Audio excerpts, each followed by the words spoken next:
Okay, I'd like to welcome everybody here. The good thing about having a full room, there's more heat to keep the building warm, so that's great. We'll go ahead and commence. This is the City of Hannibal official council agenda of Tuesday, December 20th, 2022, council chamber 7 p.m. And I'd ask the clerk, please call the roll. Councilmember Franke? Present.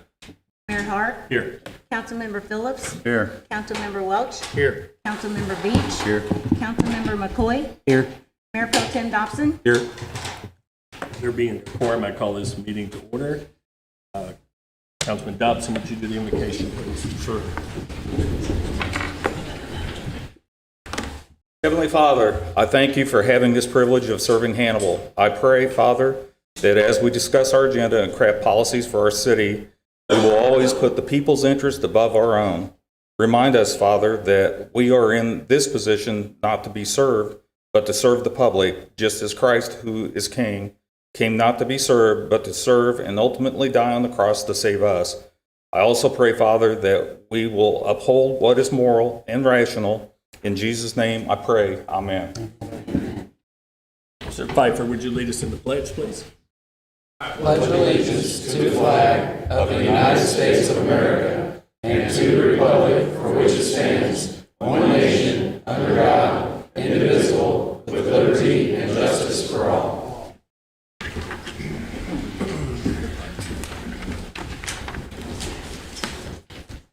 Okay, council, this time I'd ask for a motion to approve the minutes of, whoa, way out of order. All right. Need to approve the minutes of the regularly scheduled council meeting of December 6, 2022. So moved. Second. Motion is second. Any discussion? None, all in favor say aye. Aye. Opposed? Motion carried. Now the motion to approve the payroll and claims for the first half of December 2022. So moved. Second. Motion is second. Any discussion? Hearing none, all in favor say aye. Aye. Opposed? No motion's carried. Next item on the agenda is Silas Acuff with the Shamrock Shuffle. Yes, please step forward.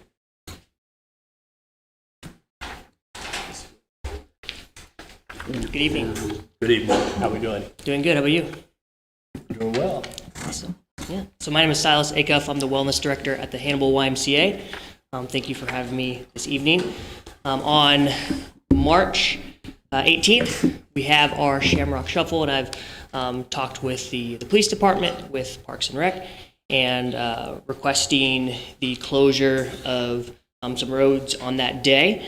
And so that would look like the western barricade on Central and Palmyra, and then also on Country Club there to protect runners as they enter into Review Park. And I have met with the Parks Board as well to reserve Riverview Park. I also have, I noticed on the notes that I'm waiting on a receipt for insurance. I have a certificate of insurance as well, ready to present regarding those notes as well. So just waiting for that approval. Council, everything there's accurate. And there was approval by the Park Board November 17th to keep Review Park closed till 11:30 a.m. So that matter is resolved as well.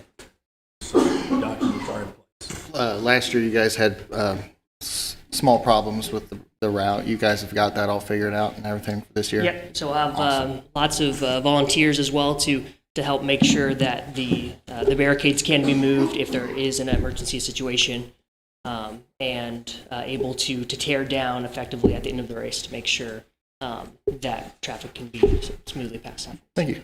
As a turnaround, you have the turnaround ability for people who come up to the barricades? Yes. You're just going to move the barricades? Yeah. So we'll have sufficient volunteers to be able to move the barricades for turnarounds and for residential traffic as well.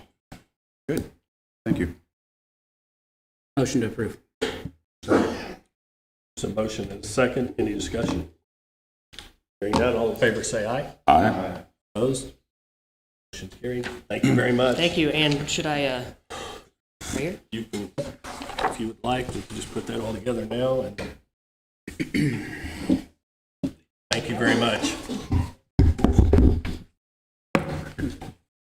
Okay, next on the agenda is Christy Trevathan.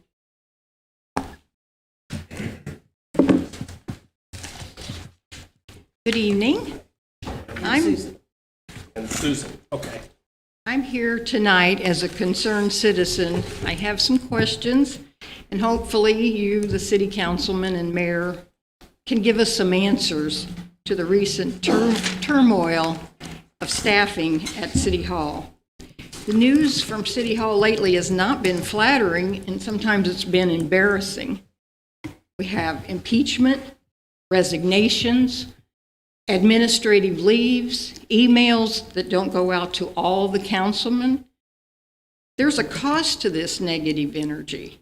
There's loss of productivity. There's learning curves for new employees.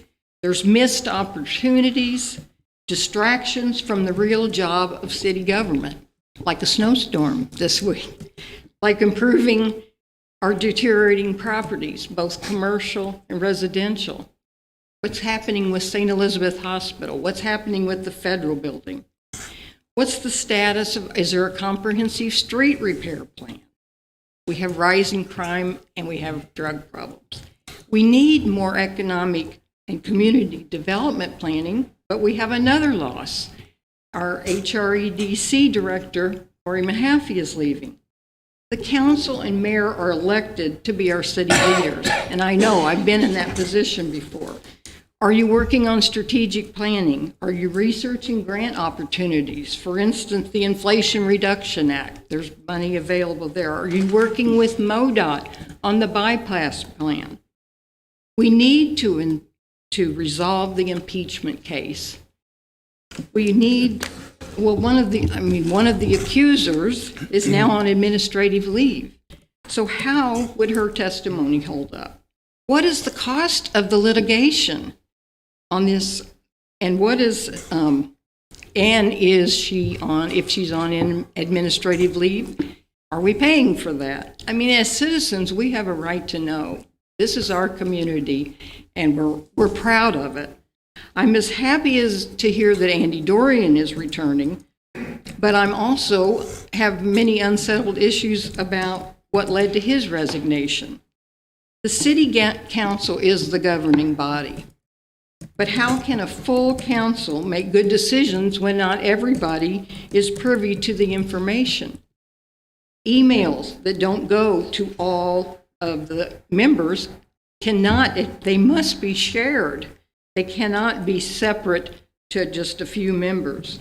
From the outside, it often looks like we're playing games up here. City government is a serious business, and our tax dollars are being wasted on legal expenses, inefficiency, and irresponsible management of some of our best assets, which are our employees. We have some excellent employees. I want our city to prosper. I want to be proud of our accomplishments. I want to continue to show my support by volunteering on numerous projects. But we need continuity, and we need support from management and you, the governing body. With over 120 employees, a trained human resource position is needed. I feel hiring an outside consultant trained in HR strategies is critical to get us back on track. Why the recent turnover? There have been many employees leave recently. Is it salaries? Is it working conditions? Is it management? I think we need to know. We need professionalism in our government. We need vision and guidance from our city leaders. And I thank you for your time. Good evening. I'm Susan Welker, and I'm here to support what Christy had to say tonight and what other peers tonight are going to address certain matters that are of utmost importance. Now, we Hannibal citizens who elected you expect you to be honest and transparent in all of these matters. I thank you for your attention and your cooperation. You are appreciated. Hey guys, I have a quick question. Just to clarify your comments, first of all, thank you for having the courage to come up here and investing your time in our city.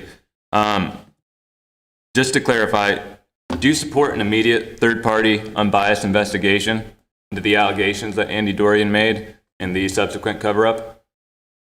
I think what's going on. I think that not the kind of city that I want. And I'm proud of my city. I feel the need to have someone outside right. An unbiased investigation, guarantee transparency, but I think both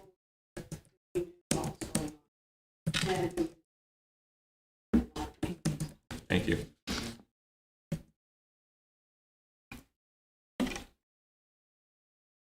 All right, next person on the agenda is John Tomko, 200 South Maple Street.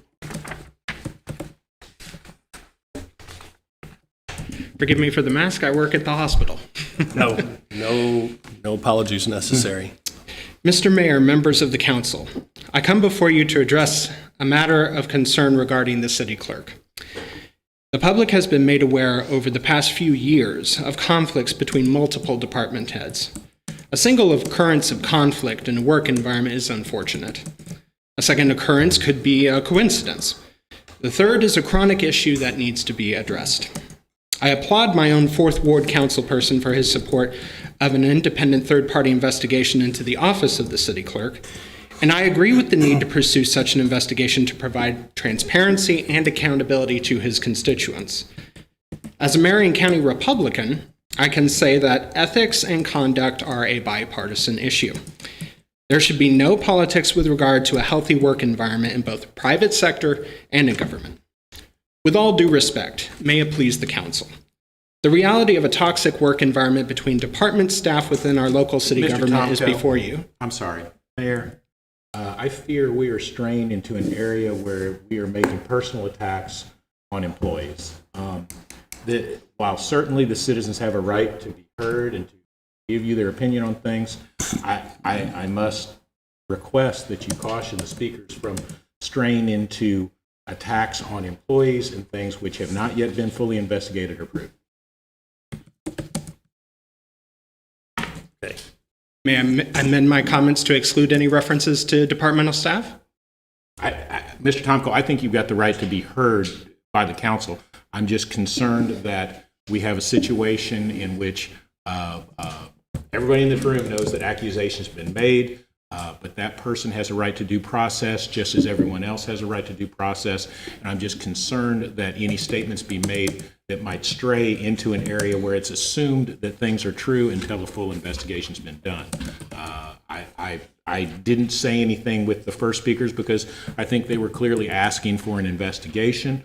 And so long as everyone's given their due process and given the ability to hear what they think, I think it's appropriate. I just am very concerned that we not provide a bully pulpit to attack a particular employee or employees. Agreed. Thank you. With that being said, I implore the council to consider this issue not a problem, but an opportunity. An opportunity to repeat mistakes of the past or to work together for better government. The next move is yours, and I thank the council for your consideration for allowing me to speak, and I wish you all happy holidays. Thank you, John. Thank you. Next on the agenda is William and Terry Martin.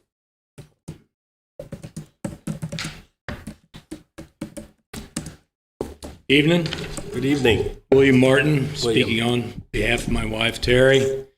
I'm a resident of the First Ward and former business person in the First Ward, and trusted to Councilman Knobson and Mayor Pro Tem.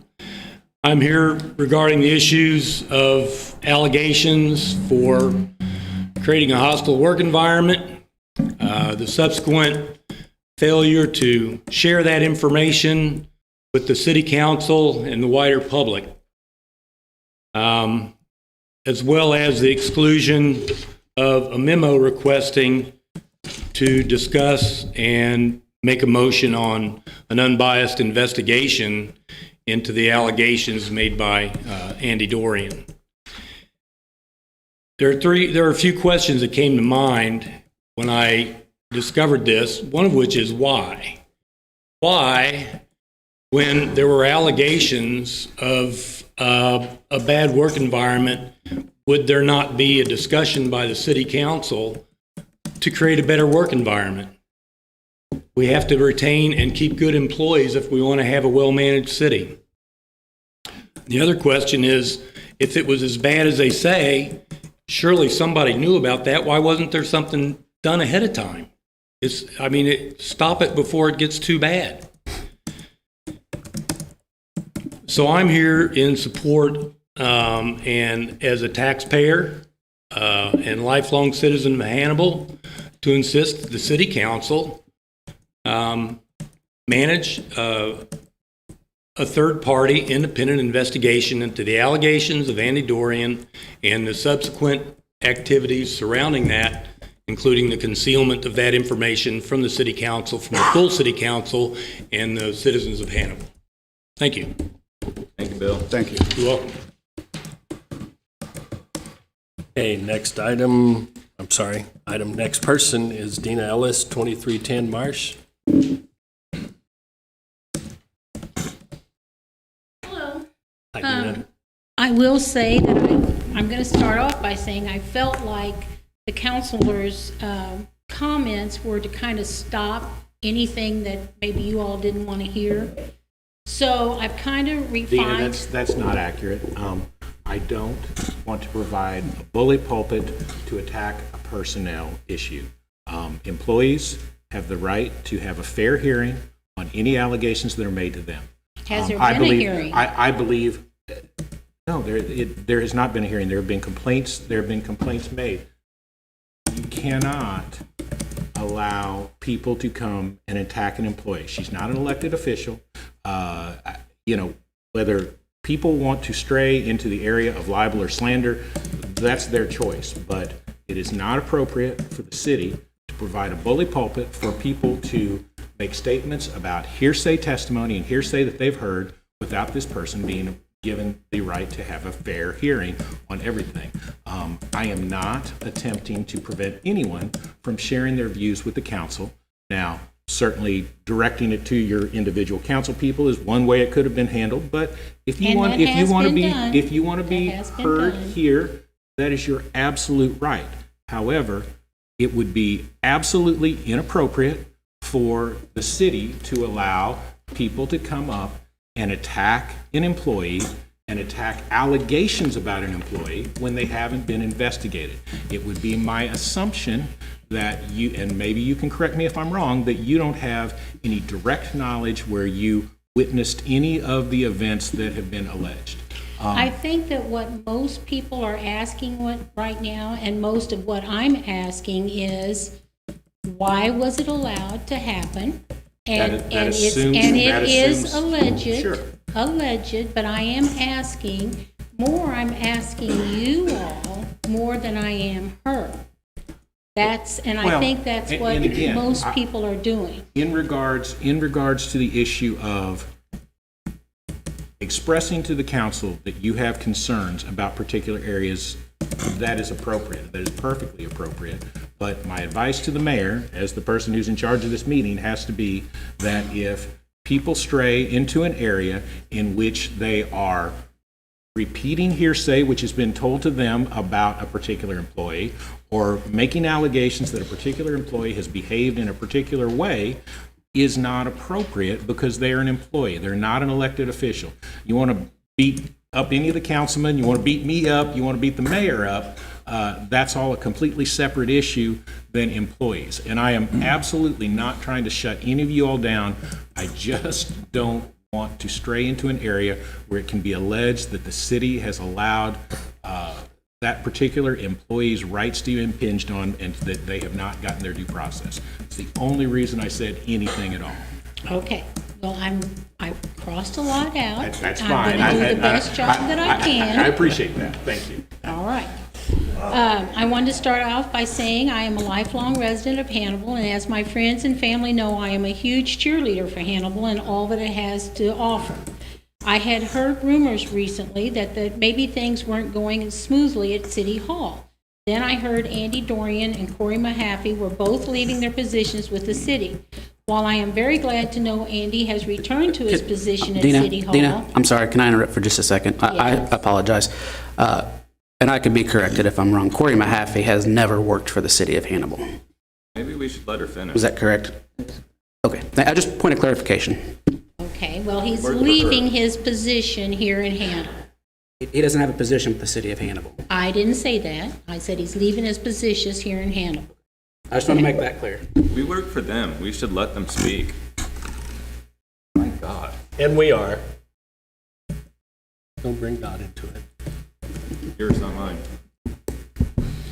I was very disturbed to find out that Andy felt he had to leave in the first place. He did make some serious allegations, and I would also like to know why there was such strong pushback to Councilman Franke's suggestion to an exit interview many months ago as employees left their jobs with the city. I understand there have been numerous employees to leave their jobs with the city during the last several years, and I'm sure some of those employees found better paying jobs, and some may have even retired. But their impressions on their time spent with the city, good or bad, would have been valuable information towards improving working conditions. Offering a good work environment is essential to hiring and retaining good employees. There is much to be done to improve our beautiful little town, and we need good employees to accomplish this. I hope tonight's meeting is proof to the city manager, the mayor pro tem, and the councilman that Hannibal citizens are keeping track of what is happening at City Hall and are willing to voice their concerns when needed. Thank you. Hey, Dina, quick follow-up. Dina, quick follow-up. Thank you. First of all, thank you for taking the time to come speak, invest your time in our city, and all your volunteer efforts in tonight. Second of all, I just want to clarify, do you support an unbiased third-party investigation into the claims that Andy Dorian made and the subsequent cover-up? Yes, I do. Yes, I do. And I feel like that there needs to be a lot more transparency here in City Hall. Thank you.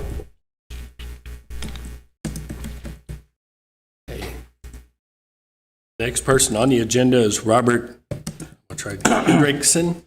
Okay. Oak Brook Road. Sorry, I didn't want to mess your name up. That's okay. Okay, thank you. Good evening. Good evening. And thank you. This will be quick. We're in the holiday season. In 2016, my wife and I sold our business in Baltimore, Maryland, and decided to move. We could have moved anywhere in the country, and we chose Hannibal. All our shopping, entertaining, healthcare, and community involvement takes place here. We do everything we can to make Hannibal the best place to live. We want to be Hannibal proud. I'm here tonight requesting that the City Council govern in that same goal, to be Hannibal proud. With the actions taken, projects considered, how employees are treated, how decisions are made, whether publicly or behind closed doors. Thank you. Thank you very much, sir.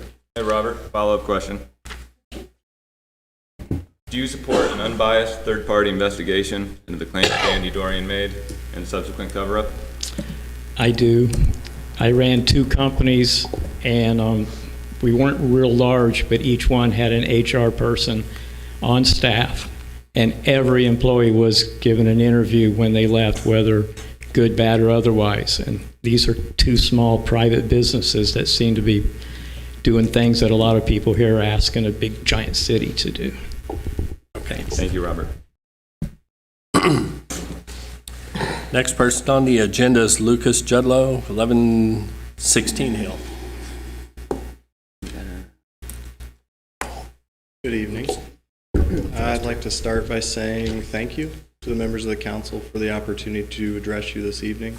I do appreciate your service and commitment to supporting and improving our community. I know the job seems thankless sometimes and frustrating at other times.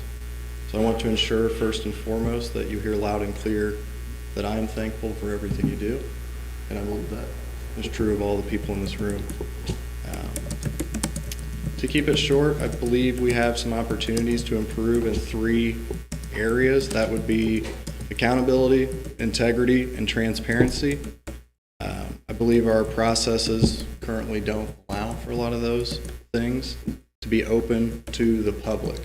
I believe that is happening. I believe there's a lot of integrity in our city government. I believe there's a lot of accountability in our city government, but I don't think we know that as citizens. And I think that is the main barrier. And so I think transparency is the main focus. We have to pick one of the 3. I believe we should instill those values in all our personnel as well, at every leadership opportunity that we have. Appreciate your all's time. Happy holidays. Happy Hanukkah. Thank you, Lucas. Hey, Thank you. Lucas, point of clarification. Do you support an unbiased third-party investigation into the claims made by Andy Dorian and the subsequent cover-up? I believe that will provide additional transparency that the public needs and is asking for. I know that that's something that I've heard a lot in my friend groups, conversations I've had with coworkers, that transparency is what we're after. And if that is going to get us the transparency we need, then I believe that's what we should be doing. If the council doesn't believe that's the correct route, I do believe the council should make a move to increase the transparency in this process. As much as possible, I want to be right up to the edge of the law, and I lean on our counselor, Mr. Lemon, to allow us to get right up to the edge of the law and what we can allow to be released into the public so that people know quickly, have the information at hand as soon as they can. Thank you very much. Thank you. And next is Edie Grotman, number 1 Centerville Road. Good evening, Mayor. Good evening. Council. I can honestly say I didn't think I'd be up here speaking again after being gone, but I'm going to do my best and Welcome try to back. thank you, be respectful and as what Mr. Lemon has asked. So most of you know, I worked for the city for 11 years. I loved working public. Still, 14 months later, even today, as a matter of fact, people call and ask me for my advice from working in the city, how things were done, and I still answer these questions because as a citizen of Hannibal, I feel that that is my job. But there is a huge morale issue internally in the city, and it needs to be addressed because if not, more people are going to continue to leave. Not only is sometimes the workload overwhelming for people in the city, but we get asked to do things that aren't even part of our position. Even if we're in the middle of a project, big or small, we've had requests. I know I personally have had requests for people to come in and ask us to drop everything that we're doing and work on something that doesn't even pertain to what needs to be done in the city.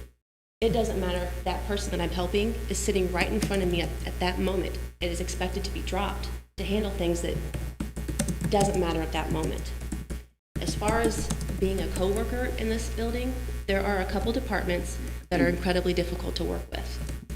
No matter what request was sent down to a couple different departments, it was torn apart 10 different ways.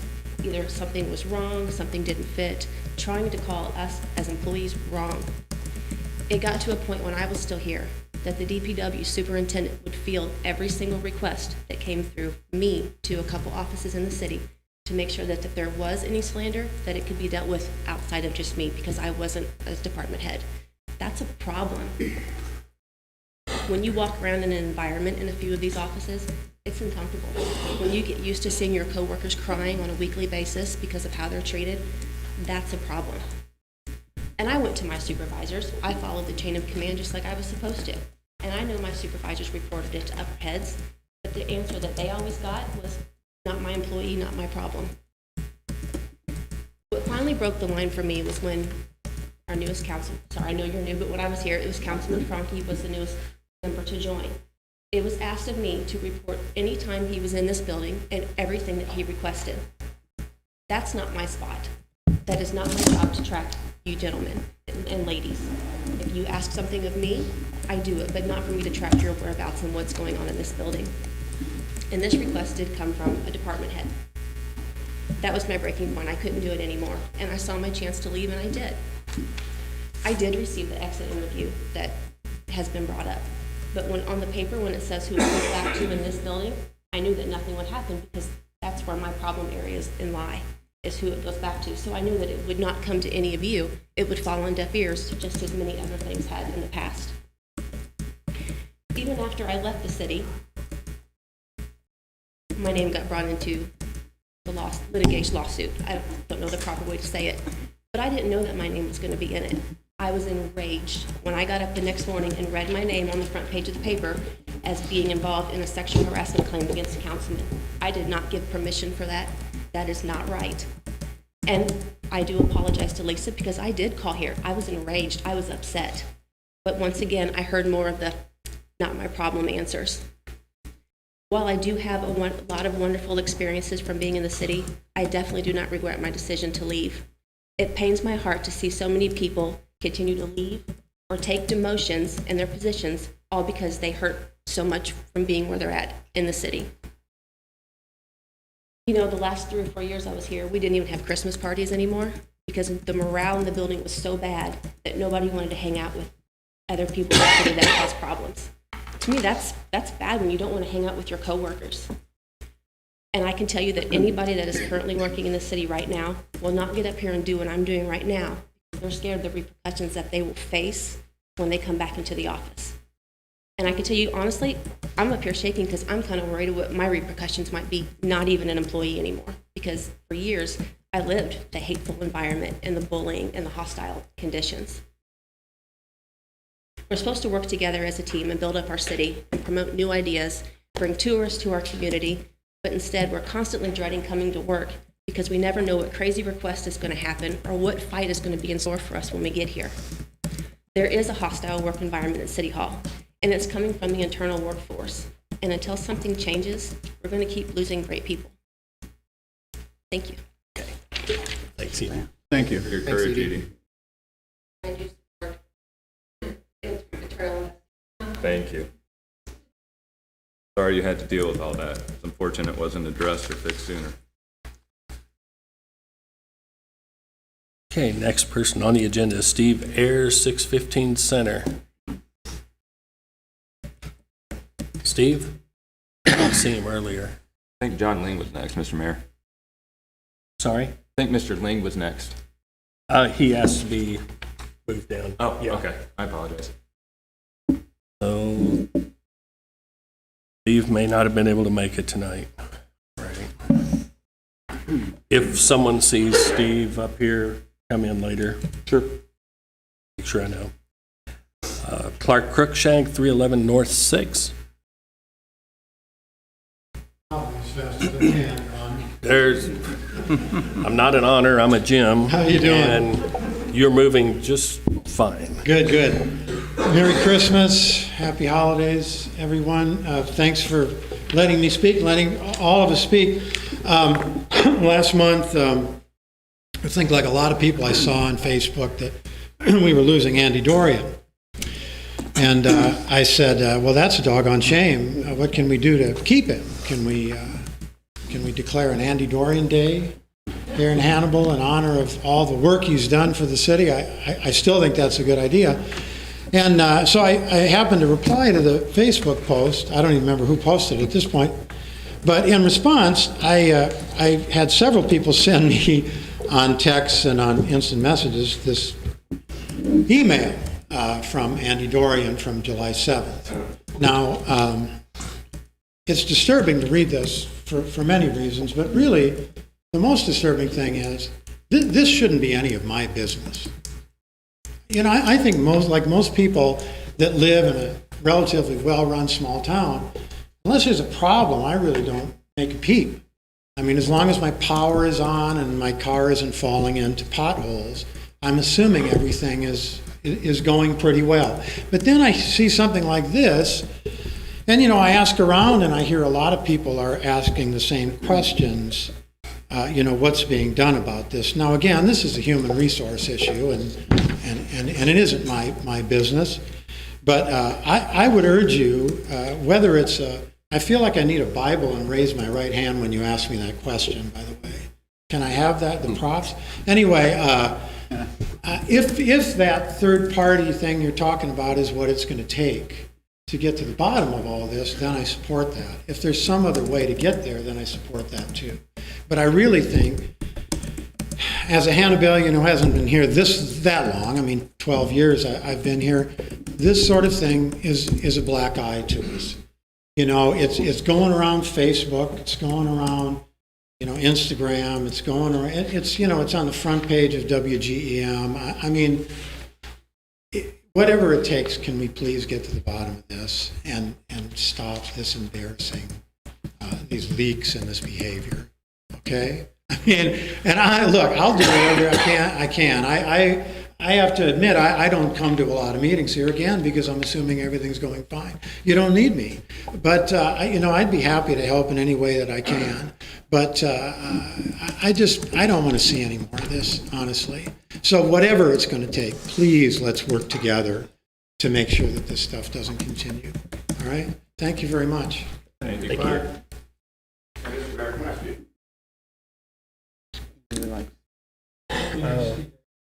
I'd make a motion to allow Andy Doring to speak. Second if you need one.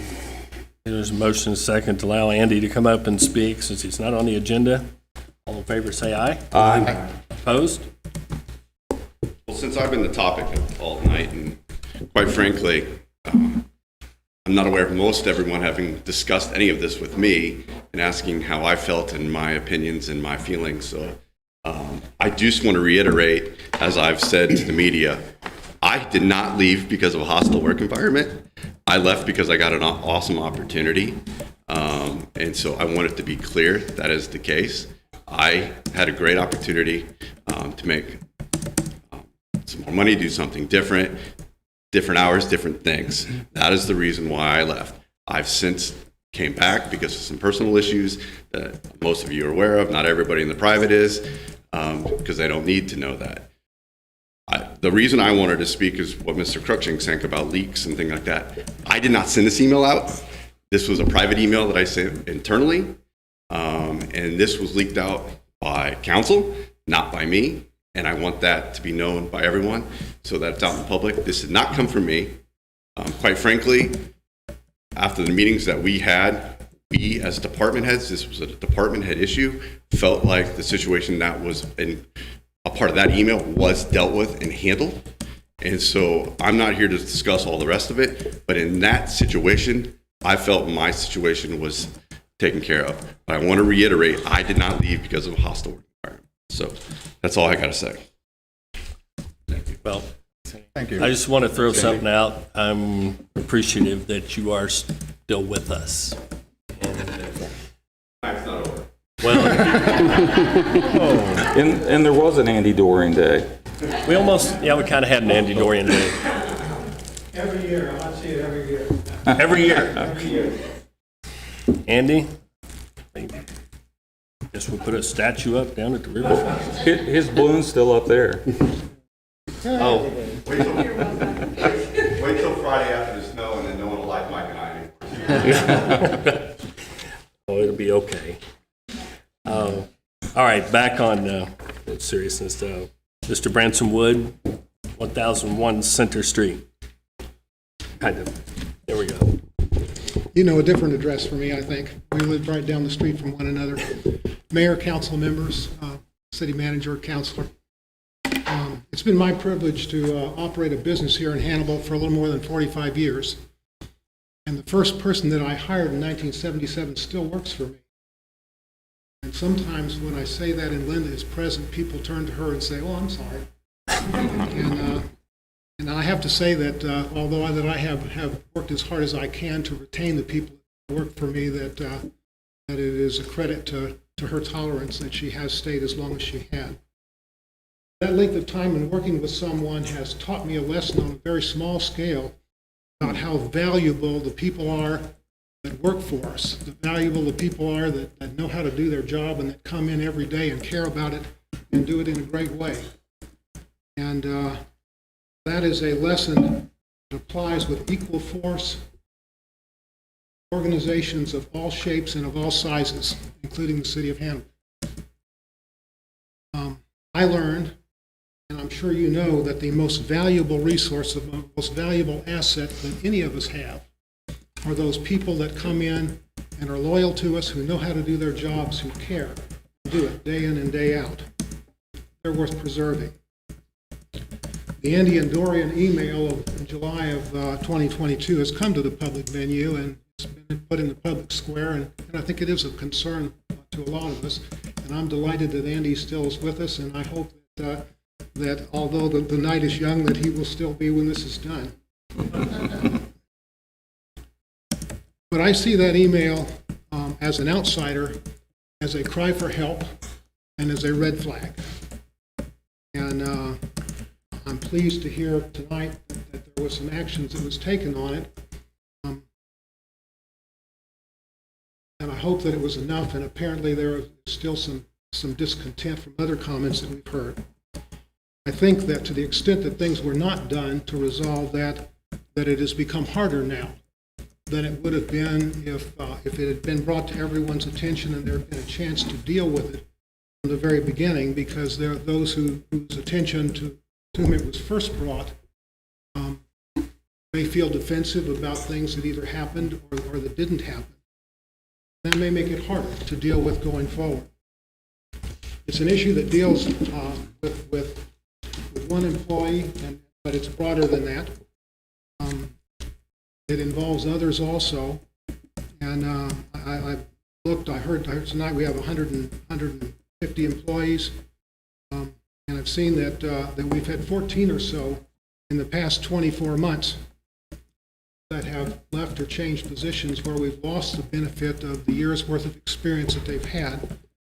Taking a look at that, it looks like that probably we have lost the benefit of somewhere between 150 and 200 years worth of experience in the last 24 months, and that ought to be something that is of concern to all of us.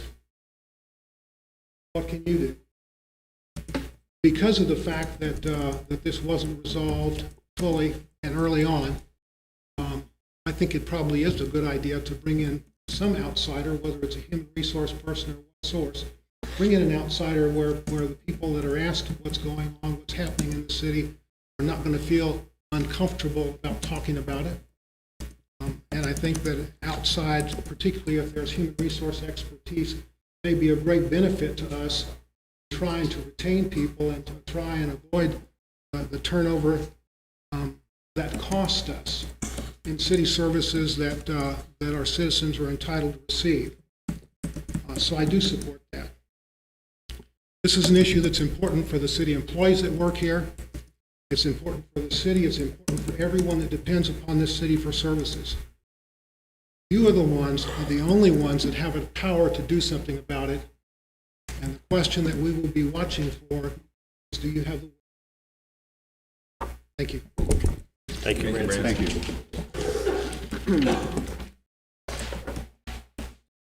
And the next person on the agenda is Alan Bowen, old 79. 13394.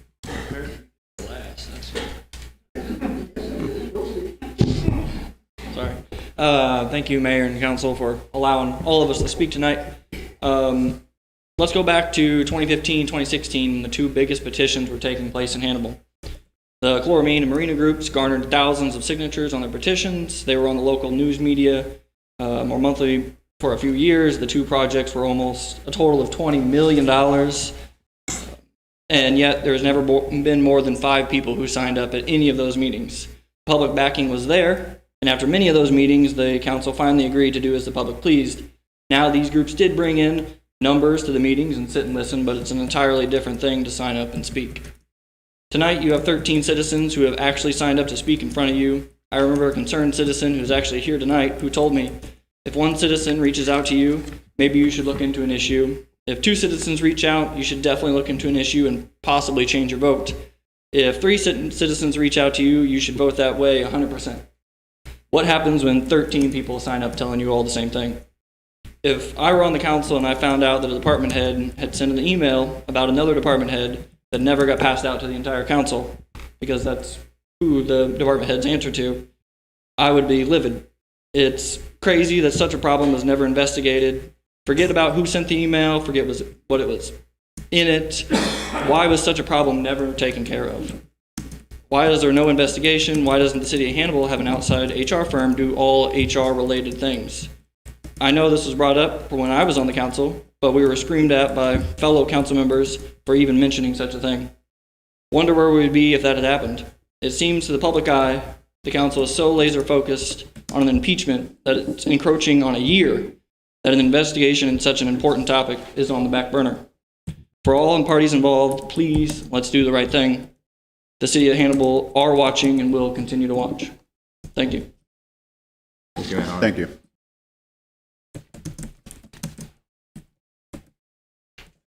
All right. And at request, John Ling, you're next. You said you didn't care, you could be at the end, so Mayor, here we are. Council members, thank you very much. I asked the mayor, or I told the mayor it would be all right with me if my time to visit with you all was dropped to the foot of the speakers tonight, because I'm not here to discuss what has been the subject matter of the speakers that have come before. I don't know enough to really formulate a judgment on whatever this is. I'm here, I come in peace tonight. I offer glad tidings, if not much joy. I'm here to talk about, once again, I'm going to touch something extra, but once again, the requirements of our city charter, and tonight, our ordinances.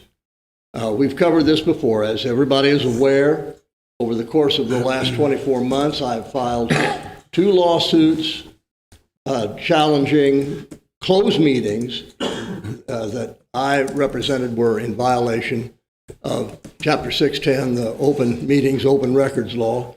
And in both of those cases, the court found that, yes, the meetings were unlawfully closed.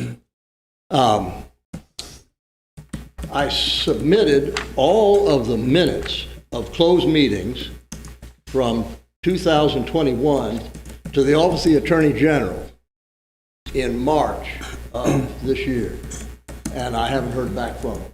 Attorney General, as I'm sure you all know, had other things on his mind this year, looking for a different line of work. And we may yet hear from the Attorney General's office, but that's why I've taken something of a vacation. Let me revisit, and I trust, and I sincerely believe that every member of the council and the mayor and the city attorney are of one mind that we should, as strictly as we can, follow our charter. You guys, well, I guess me too, we've all sworn an oath on our honor to do that. Now, I'll once again read from section 2.07 of the city charter, captioned Meetings of the Council, Time and Place. All meetings of the council shall be open to the public and shall be in the council chambers of the city hall unless it is not tenantable. All meetings of the city council shall be open to the public. All meetings of the city council. Now, it is not my belief that a state statute modifies our charter unless it specifically says so. The state statute says that public governmental bodies may have stricter requirements with respect to open meetings. And in fact, the language seems to encourage that. And so this provision in the charter was last approved by the voters at least in 1997, maybe 20 years after the Open Meetings and Open Records statute was passed by the General Assembly. So the people of Hannibal have spoken. Now, one question would be, well, what are we going to do about our favorite closed meeting topics, litigation, real estate, and personnel? And the only thing I can offer is that the city of Hannibal had open meetings of every council meeting at least through 1985. I don't know what happened. I don't know how all of a sudden somebody decided that we could close a meeting contrary to the requirements of the charter, but that's happened, and history, shows that we've had dozens and dozens, if not hundreds, of closed meetings. My submission is that back in those past days, the subjects of personnel, real estate, and litigation were the venue and the responsibility of the executive. If there was going to be filing a lawsuit on behalf of the city, the executive came in and said, here's what we recommend and why we think this is a good idea. If it was a settlement of a lawsuit, the settlement would come into the council in a package, and the council could say yay or nay. Likewise, personnel should be the function of the executive. And I don't think that I need to add much to that. Witness the discussions that have gone before my remarks. And real estate, I'm going to get to real estate, but real estate also, what we do, whether we lease, whether we buy, whether we sell, the groundwork and the detail work should be the function of the executive. So what I want to make sure that you appreciate is, one way or another, I would really like to find out whether or not this provision of our city charter requires you to have city council meetings in public. And I'm going to set as something on my agenda to see about that. And what I'm asking you this evening on this and the other two topics that I've got is that give some consideration to that. Talk about it among yourselves, formally, informally, whatever. Like I say, everybody wants to obey the law, and there it is in black letters. Item 2. I brought this to your attention before.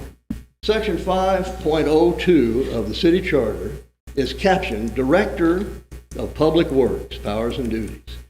And it says, the Director of Public Works shall serve as the city engineer and ex officio sewer commissioner and has charge of the following.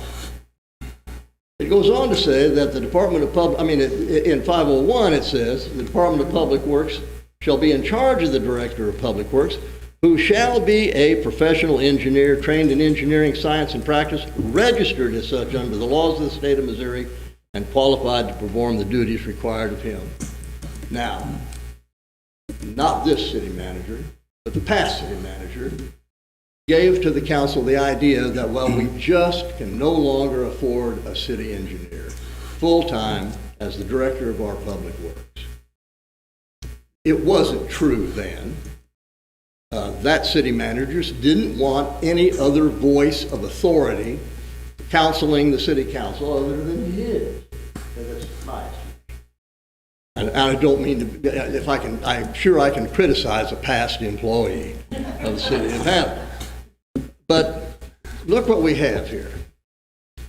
We have, starting within 2 weeks, a new sales tax, which will bring in the remainder of this fiscal year, probably $600,000, maybe more. It will bring in $1.6 million estimated on an annual basis, starting on January the 1st and for 5 years thereafter. So the idea that we don't have money for that purpose is no longer valid. And when this matter was submitted to the voters, your handout says that this money will be spent on streets, gutters, sidewalks, flood protection, levee improvements, levee equipment, emergency infrastructure projects, and demolition projects related to infrastructure. What the city engineer is supposed to do is to have charge and supervision of all municipal buildings, bridges, viaducts, waterways, sewage disposal plants, incinerators, sewers, drains, levees, riverfront, airports, airport or other river terminals, public market facilities, off-street parking facilities, tunnels and structures, and all other properties and facilities the city may hold, so on and so forth. Now, if we're going to do this, if you're serious about this, I would submit that your first investment would be a full-time city engineer. It will save you probably 2 or 3 times the salary you'll have to put out as we tackle these problems. And now there was language in this handout that none of this money will go for salaries. Well, so put the salary in the general fund and take enough money out of here for projects that would otherwise be in the general fund to where it balances out. You've got the money, and there's no reason why this council cannot comply with Section 501 and 502 of the city charter. Anybody wants to argue that? Here I am. Now, the last thing, and this is something we haven't talked about before, but I noticed in reading all these minutes of closed meetings that there's a lot of selling surplus city real estate, and I'm for that. But it does not comport with the ordinance that addresses that. The ordinance, or in the Code of Ordinance, it's Section 2-4, lease or purchase of city-owned real estate. It's all set out here, what's supposed to happen, and it starts with the building inspector. And I'm not going to read it. There's 7 things that are supposed to happen. If, let's say, someone walks up and says, I want to buy this lot or this piece of property or whatever it might be, and then it winds up to where the sale of that property is open to bids or proposals from other people. It's competitive. And that's always in the best interest of the city. It's always in the best interest of any government. And so what I would like for you to do, at the very minimum, is read this. Read Section 2-4, lease or purchase of city-owned real estate, and see whether or not. Now, I will say in candor, if it were up to me, there'd be some things in here I'd change. Everybody's got a different opinion. But right now, it's not only the law in Hannibal, it's your law in Hannibal. This is, drafted, proposed, adopted by the Hannibal City Council. And so take a look at it and see whether or not you can manage to abide by it in the future. Now, the last thing I said on the agenda, I don't remember exactly how I phrased it, and participation of citizens. We've had citizen participation tonight, and that's, in my opinion, that's always a good thing, even when they were calling me names. It's good that people feel like that this is their government and they can participate. In addition to the epidemic of closed meetings we've seen over the past years, I'm troubled by our security. As an old hand down here, I was accustomed to walking in and finding out what was going on and visiting with employees of the city, and I got a lot of good information that way. Now you can't do that anymore because I don't know what the code is, and I don't feel like requiring that Mary or somebody else walk all the way down the stairs to open the door so I can come in and walk all the way back down the stairs in order to let me out or whatever has to be done. That's just too much trouble. But here's my message. We have had in the past, we've had success with citizens committees. We've had success if we've got a problem that seems somehow intractable. We find people that are interested in that subject matter, and we've asked them to come and volunteer to serve on a citizens committee to explore what remedies might be available to us and what courses we might best pursue. And that's been a good thing. I'm not going to enumerate a lot of them, but there have been good things for the city that have come from that. And I would suggest to you that opening the city to that kind of participation is beneficial. We got a volunteer this evening to work on the federal building. And I would gladly join in that. And there probably are people in the real estate business, people in the construction business, so on and so forth, that could contribute to solving that problem. Likewise, the hospital. The hospital is the city's #1 public eyesore. It's owned by the city of Hannibal, and it's right across the street from the house where I raised my children. I feel like that whatever it takes in order for us to solve that problem, in whatever direction it goes, we need to get on it. And I think having people with some expertise or motivation to work on that would be a great thing for the city. So that's what I had to say this evening. I would usually entertain questions, but I'm not going tonight because it's a terrible death to be talked to death. And I'll just wish you the merriest of holidays. Thank you all for your time. Thank you, John. Thank you.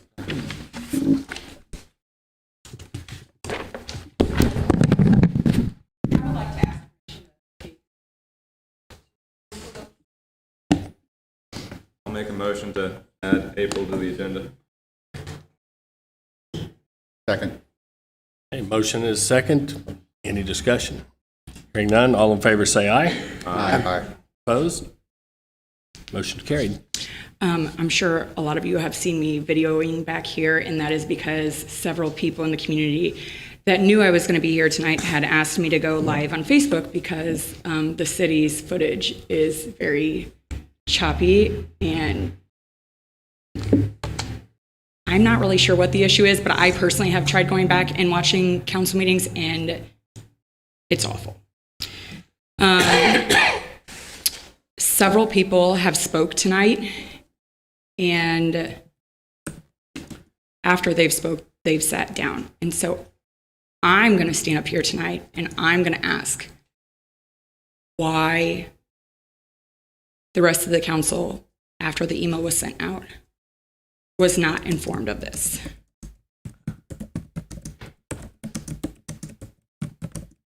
Good question. I'd like to know. Well, I just figured, I mean, they had all addressed it, but I was kind of waiting for a response. And by no means does this obviously apply to any of the council that was not included. But why wasn't the rest of the council immediately informed?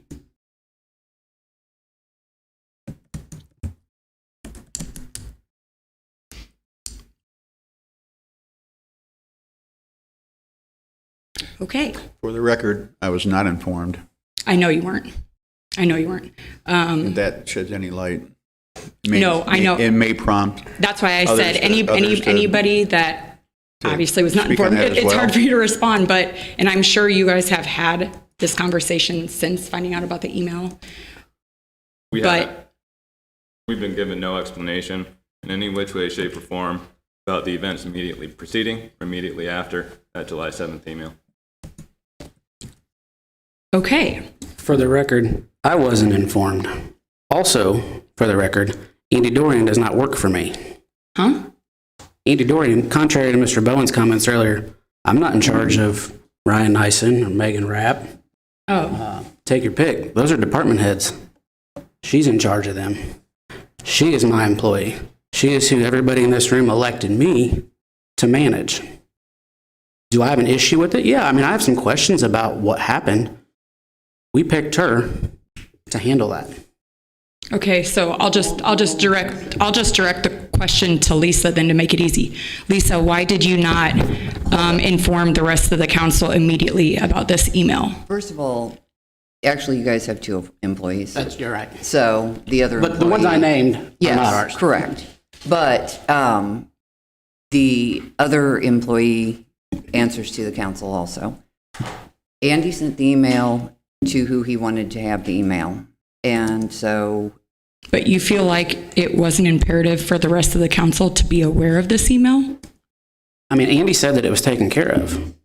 It obviously wasn't. Well, obviously it is. He's As back. Edie has attested, it obviously was not. Okay. Okay, we don't need to further discuss this by any means, but... Without going too far into the weeds, everybody knows what the email says.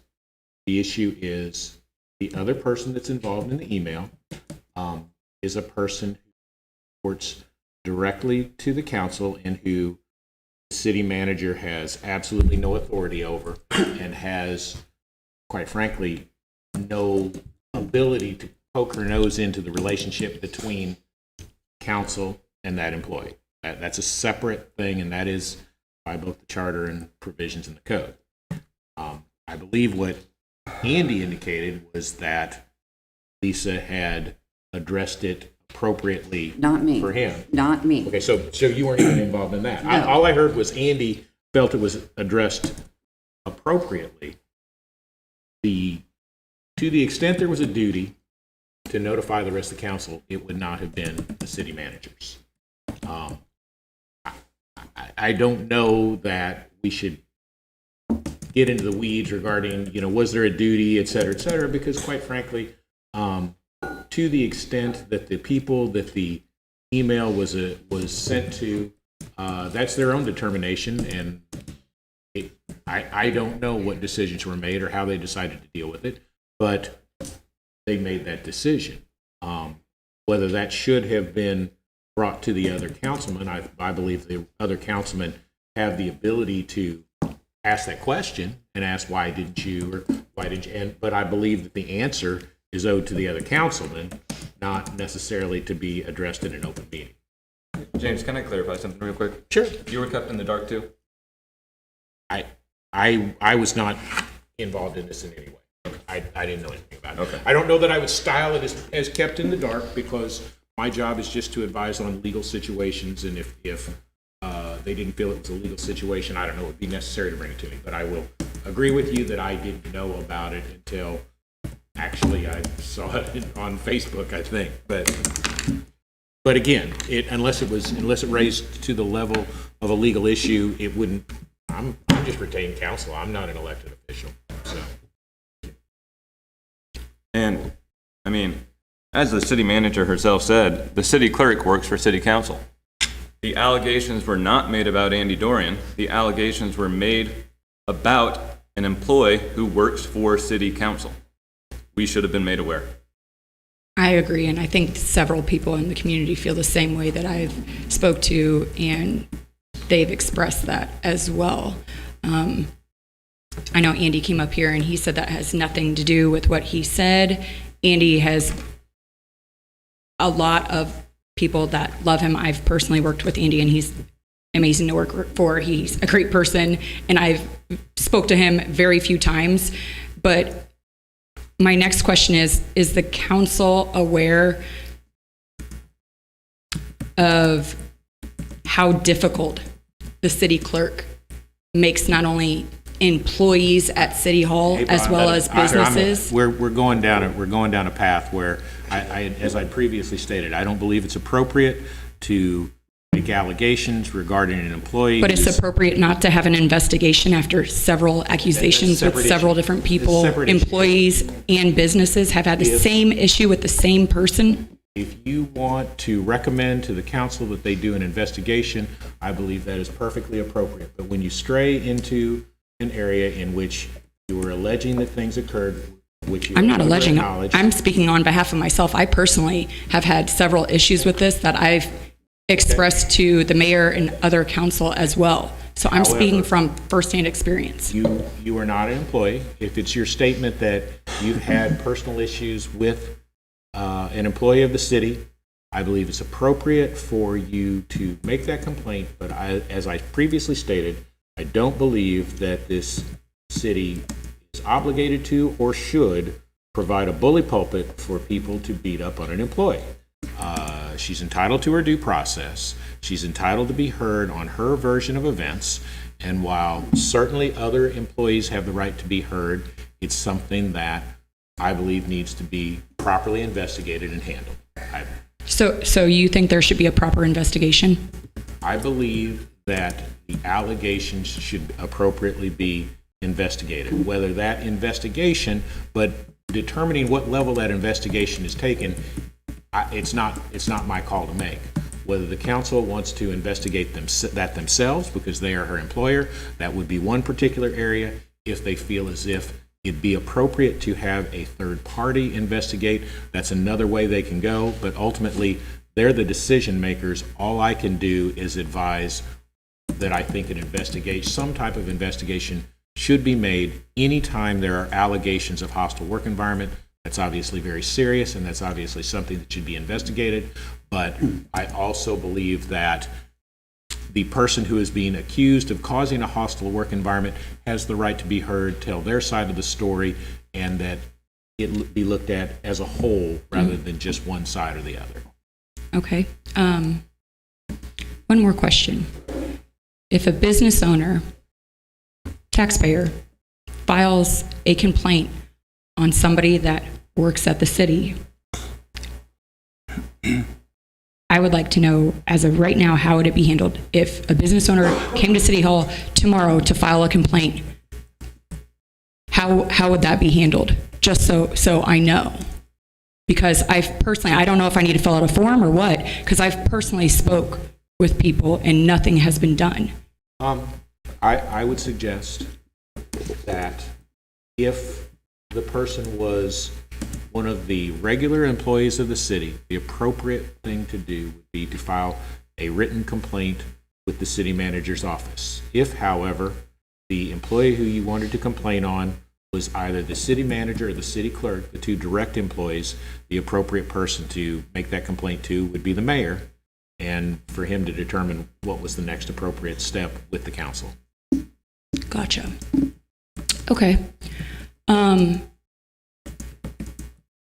So this might be a little weird, and by no means, when I turn around, I do not want anybody to feel uncomfortable. If you don't feel comfortable raising your hand, by no means. I know a lot of people are not even here tonight because they're in fear of what will happen. So I'm going to turn around, and I would like to ask everybody here tonight to raise their hand if they think an investigation should be done immediately.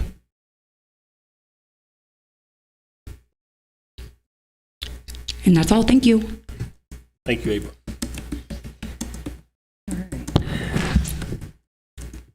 Okay, next item on the agenda is Lisa Peck, City Manager. Yes, I have before you tonight a request from HREDC for a support letter, for authorization for the mayor to sign a support letter because they're gathering the necessary documents to recertify Lakeside Industrial Park as a shovel-ready site with the state. And so the updated letter of support is in your packet. You will need to vote to authorize. Is there a motion to authorize the signature of that letter of support? I'll make that motion. Second. Motion and a second. Any discussion? Hearing none, all in favor say aye. Aye. Aye. Opposed? Motion's carried. And it's in there. Okay. Okay, council, under my name for approval of reappointments to the Industrial Development Authority for a second reading. Lewis Riggs, reappointment for a term to expire January of 2029. There is a correction there. There's a Scribner's error. It says 28. And also Tom Battenhorst, an appointment for a term to expire January of 2029. Do I have a motion to approve those two appointments? Second. Motion is second. Any discussion? Hearing none, all in favor say aye. Aye. Opposed? Motion's carried. And then also for a second reading to the Police and Fire Retirement Board, Dane Riefasel, reappointment for a term to expire December of 2028. Is there a motion to approve that? So moved. Second. Motion is second. Any discussion? Hearing none, all in favor say aye. Aye. Opposed? That motion's carried. And then for our first reading, recommendation of appointment to the Police and Fire Retirement Board, Dalton Ben, appointment as an alternate for a term to expire December of 2025. This is a first reading, and we'll come back to the next regularly scheduled council meeting, which I believe is January 3rd. And that is all there. Next item is Stephen Franke with Third Ward Council Member. Mayor, on this particular subject, it certainly relates to personnel. And under the Missouri Sunshine Law, which was enacted in 1973, it permits us to go into closed session for personnel matters. I would move to table this and move it to the closed session of this meeting. Permits, but does not requires. Second. Excuse me. And a second. Any discussion now? Yeah, I actually emailed with the city attorney about this, and he said that while he would recommend we take it to closed session, he said he saw nothing impermissible in my memo. Nothing. You might all be thinking to yourselves, what memo? Well, that would be a good question since the mayor had it removed from the agenda. Under advice of the city attorney. Don't get it twisted. And okay. Not to mention the fact, all right, I don't, okay, no, I don't want to argue with you, sir. That's not fair. I'm sorry. I apologize. Well, the whole point was not to get down in the weeds, as James would put it, so. We get a As motion to and not a get second, down there's in a the weeds. discussion, right, City Attorney? Sorry, James, I like you. No, it's all right. You can call me anything you want, Councilman. To clarify, I do not believe that the memo is a violation of the Sunshine Law. I believe that there are some things in the memo that could be construed as an attack on an individual, and I understand you don't consider it that way, but there are some things that could be considered a criticism of individual employees, and my advice would be to not stray into the area of arguably criticizing someone in the public forum regarding their performance or allegations of things that have been made. I think it is perfectly appropriate to talk about having an investigation done. My concern is always, just as I lectured everybody else, my concern is so long as it doesn't go into an attack on individual employees, I think that's appropriate. That was my advice to the mayor in regard to the memo, was I was concerned about that issue, not about the topic itself. Great, thank you. So, back to it. The memo was supposed to appear in the publicly available agenda packet. The mayor instructed the deputy clerk to remove it without communication or explanation. It's worth noting that I submitted that memo 4 days before the deadline, along with Charlie Phillips. While I cannot speak for the mayor, I do want to apologize to everybody here and to the city of Hannibal, writ large, that yet again, city leadership has concealed public information. And again, your wording is not You're really asking council accurate. to approve hiring an independent, unbiased third party to investigate the claims made by now former Director Dorian that Mr. Bonia created a toxic work environment and submit a report to council. Councilman Franke, Please see Exhibit 1. you're not following. There is nothing decorum. libelous or factually untrue here. I am merely offering context and asking for the truth. There has been already a misunderstanding amongst council about what is closed and open. To be clear, former Director Dorian's July 7th, 2022 email is an open record. All the contents are an open record, and therefore, in order for the citizens of Hannibal to have any confidence at all in the city council, city manager form of government that they adopted, This we is need not to advise discussion, them but what this we are is doing reading in of rhetoric. response We have to a these serious motion and a allegations. second. Nothing All in favor, libelous say or aye. factually untrue here. Just Opposed? offering context. Motion's carried. I The matter's oppose it. tabled. I'd like to request a roll call vote. Yeah, I don't know. Roll call vote is appropriate, Mayor. I voted yes. I voted If yes. anybody wants to know what happens, call me tomorrow. My cell phone is on the city website. Mayor, the councilman has requested a roll call vote. I believe a roll call vote would be And, appropriate. Councilman Franke, No. Mayor Hark, Yes. Councilman Phillips, Absolutely no. Councilman Welch, Yes. Councilman Beach, Yes. Councilman McCoy, Yes. Mayor Pro Tem Dobson, Absolutely, yes. This place is a circus. You are. Yes, you are, Mike. Okay, The guy voted gentlemen, on something gentlemen, in which he's implicated. gentlemen, let's please. Please.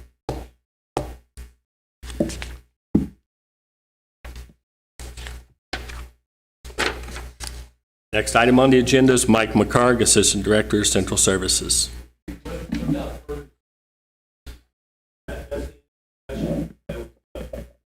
That matter's been tabled, and that was the vote. It has been Bring it back tabled. next time. It is. Council. I'll tell you what's insulting is we had this issue brought before us. If I may, I'm sorry, Mike, real briefly, and I shouldn't even say anything, and I'm going to kick myself for saying it. But, you know, this issue was brought before us, and James said to everybody that spoke tonight, he cautioned every one of them about the comments that they made. So we followed the process that we followed, to my knowledge, in years past. This item was a closed session item regarding personnel, regarding an investigation, whether we conducted it, whether it was external or whatever. The day before the council meeting, all this information was put into the public eye, a closed session item, might add you, by the councilman. Yeah. This issue could have well been on its way to being resolved had we let the process play out that needs to play out. That's all I have to say. Okay, first of all, the word leak has been used tonight. That implies something bad happened. Nothing bad happened. In fact, before I sent that email to the media, I asked the city attorney if it was open, and he said yes. Furthermore, God, we went through this already.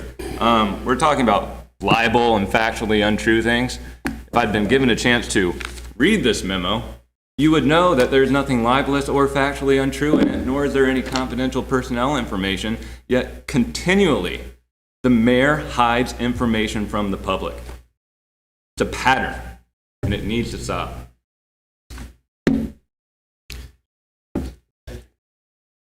Okay. Mike? Mayor, council, seems I picked a good night to bring a other minor matter. What I'm asking is permission to order a truck that hopefully it can get here next year in time to plow snow. The one that you all approved last year is still not here. We didn't get the approval till May. I thought that was plenty of time to order a truck to get it outfitted. It seems it's not.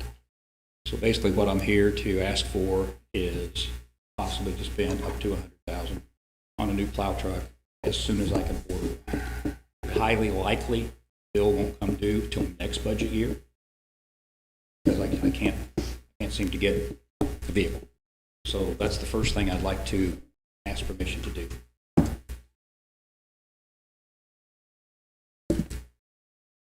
Okay, and basically, the purpose... Is this an additional vehicle or a replacement vehicle? It is an additional vehicle. As you can see, what I'm surplusing down at the bottom is to replace this 2006 Chevrolet.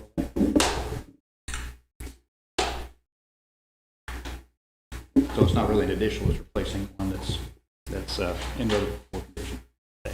Mike, would you want to guess on cost? Well, the last one that was approved was around $78,000, but I don't know with. Okay, so if we prove $100,000 tonight, up to $100,000. I don't expect it to I mean, cost you're gonna have to jump on them when you get an opportunity to. Exactly. Because we've seen them get away. So Exactly. I'd make a motion to authorize Mike to spend up to all the $100,000. purchasing guidelines that's set Yes. forth. It's just basically, I'm asking permission to order a truck using next budget year, which hasn't even been approved yet. Sure. I'll make that motion. Okay. Is there a second? Second. Okay, motion is second. Any discussion? Hearing none, all in favor say aye. Aye. Opposed? Motion's carried, Mike. And lastly, you notice there's 4 objects down there that either worn or repair is not worth the cost. Old sitting around, might as well do something for them. They'll go out on a purple wave, go or something like that, go back into general revenue. Those 4 items down there. I'd like that zero turn. I'd like a shot at that. You probably won't want this one. It still runs, I'll put it that way. Okay. Motion to surplus. Second. Motion and second to approve the sale of city-owned surplus property. Any discussion? Hearing none, all in favor say aye. Aye. Opposed? Your motion's carried, Mike. Thank you. Okay, council, we now have before us bill number 22-033. I need a motion to have the clerk of this bill a second and final reading and call the roll for adoption. So moved. Second. Motion and second. Any discussion? Hearing none, all in favor say aye. Aye. Opposed? Motion's carried. Bill number 22-033, an ordinance amending the code of the city of Hannibal to ensure that the municipal court is in compliance with the applicable rules of the Missouri Supreme Court. Second and final reading. Councilmember Franke? Yes. Mayor Hart? Yes. Councilmember Phillips? Yes. Councilmember Welch? Yes. Councilmember Beach? Yes. Councilmember McCoy? Yes. Mayor Pro Tem Dobson? Yes. I declare bill number 22-033 duly approved and adopted on this day.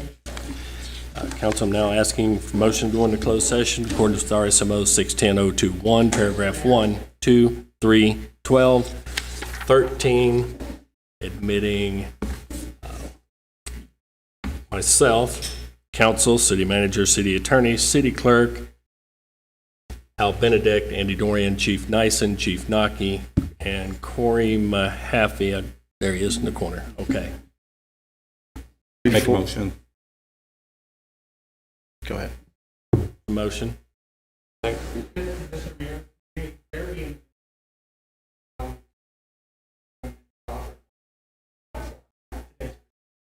Before that, we actually have something going right now, but I do want to make a comment. Your comments tonight did not fall on deaf ears. This is just not the right place to have the conversations that we need.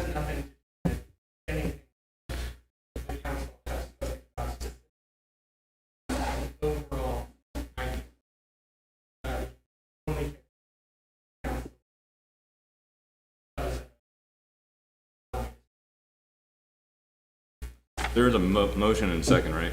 Yes, sir. We can have a little discussion? Motion is second to go into closed session. I'm just trying to be creative. I'll withdraw my motion. Yes, there we And go. I'll make a motion to allow Mr. Tomko to speak. I would second that. All in favor, say aye. Aye. Opposed? There we go. Thank you very much, council, for that. And this is coming from the heart at this point. There is obviously tension between not just the people and our elected leadership over a developing situation, but there is tension between our elected city government, our representatives. There is tension between our representatives. I've worked at Hannibal Regional Hospital as a chaplain for the last 5 years, and the CEO of the hospital gave me a Chaplain of the Year award. I have consoled family members from the loss of loved ones. I have consoled and helped people through trauma and critical incident stress management. I would advise the council to seriously look into conflict resolution methods, not just within interdepartment staffing, but the ability to exercise conflict resolution within our elected representatives in conduct with one another, because our government was formed to serve the people based on laws, not to be carried out by individuals. And every time our elected leadership are elected, you take an oath to uphold the Constitution of the United States, of the state of Missouri, and our city. Any conflict that is ever on display between our elected leadership is unfortunate. It stings. But it always originates from something. To tackle that origin and to prevent that origin from repeating takes skill, takes training, takes determination, and sometimes that might not be available to everyone. And I would deeply encourage the council to look into conflict resolution protocols, conflict resolution exercises, and to just embrace the opportunity to set aside political bias, personal differences of opinion, of character, and just really look at the law, because the law has no personal agenda. And it is presented by the people. And it is an honor for you to serve the people at the people's bequest. So I would encourage the council, and I encourage you directly, Mr. Mayor, please explore conflict resolution methods, not just within the city government, but also within our elected leadership. And I thank you very much for allowing me to be heard. Thank you, John. Thank you. I will make that motion again to go into closed session. Second. There's a second. All in favor, say aye. Aye. Opposed? Motion carried. Call it. Councilman Franke? Yes. Mayor Hart? Yes. Councilman Phillips? Yes. Councilman Welch? Yes. Councilman Beach? Yes. Councilman McCoy? Yes. Mayor Pro Tem Dobson? Yes. Very good. Thank you very much for everyone being here and participating this evening. Okay.